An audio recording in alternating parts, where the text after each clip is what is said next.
There is obviously hundreds or even thousands of, strings out there. One has to ask the right questions of the player. What's the level, the age of the player, and depending on that, you start picking the type of string that's gonna work for the player the best.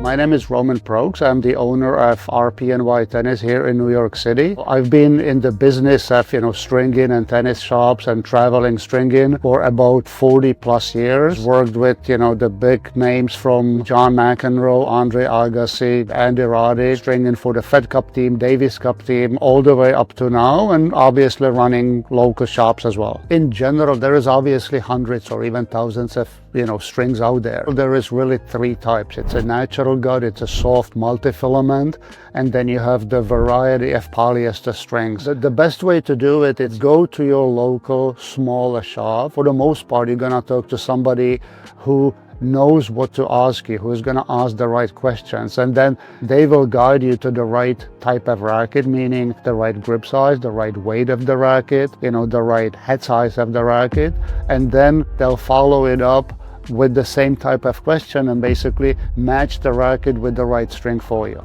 Testing the equipment, I think it's a very important part, especially in my shop. We don't like to just sell you something that is not gonna make you happy. And that happens a lot if you go to the bigger stores. They just kind of wanna sell you whatever they wanna sell you. That's where I recommend to go to the smaller shops. They'll really give you a good advice. Here at RPNY Tennis, we have two different ways. I do on-court consultations. You'll tell me a lot about your game, then I'll pick a lot of demos. We go on a court for about an hour, and we'll kind of narrow down the choices, what works best for you. And the second part is a demo program. If you have a good demo program in the shop and you let people demo the right rackets, they bring it back, then you kind of gather the information, what worked, what didn't work. Within 2 to 3 weeks, we should be able to get to the right racket for you.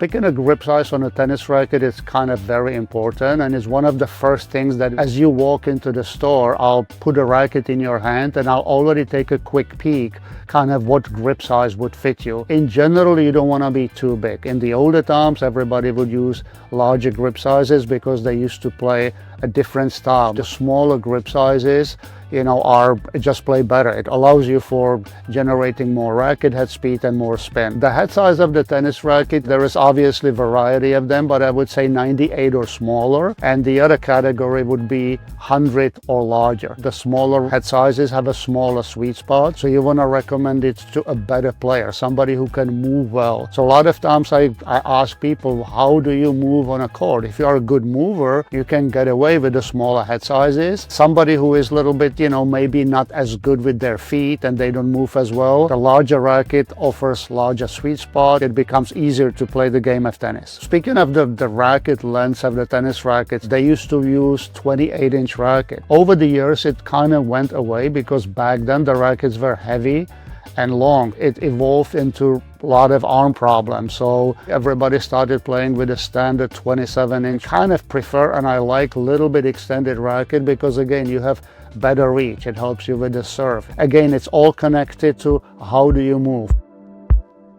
Selection of the strings in tennis, it's as important, if not more important, as selecting the tennis racket, because I can sell you the best tennis racket, and if I don't match it with the right string for the way you play, you are not gonna enjoy the racket. So you'll spend $250, $300 on a racket that you'll go on a court and you'll be disappointed. They give you feel, they give you touch, they give you a lot of spin. So again, if I ask the right questions before, then it kind of becomes easier to match you with the right string. People use lower tensions than they did in the past, and also they use thinner strings, because the thinner strings, especially with the polyesters, it gives you more of everything. The only difference is that if you play with a thinner string, you can break it a little bit quicker. So again, if you are recommending it to a 17 and 18-year-old player who hits the ball really hard, then we would recommend something a little bit thicker. But in general, tension-wise, you kind of stay with the lower tensions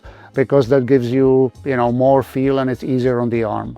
In general, there is, 2, 3, maybe 4 different string patterns. You have the 16-19, 16-20, 18-19, 18-20. Most people will use, I would say, 8 out of 10 people will use the 16-19. It gives you enough power, gives you ability to spin the ball. When you go to, let's say, 18-20, it gives you a lot of control. For people who hit kind of the flat ball, or somebody who is really big and strong and is looking for control, we recommend the 18-20.